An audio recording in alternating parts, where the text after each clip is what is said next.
What is the most common insert drill you have in your shop? I bet you have just about every brand you can possibly think of. Some of which have the insert tips on them, some that don't.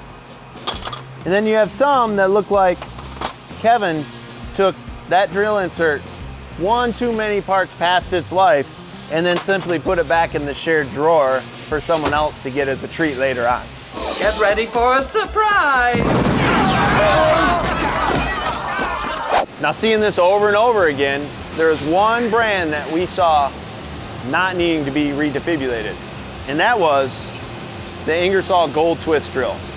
After I recognized that these drill bodies are virtually indestructible, we've applied these in just about every application we can across the shop. As long as you can feed this what it needs, coolant, and the right feeds and speeds, this guy will give you everything you need in return.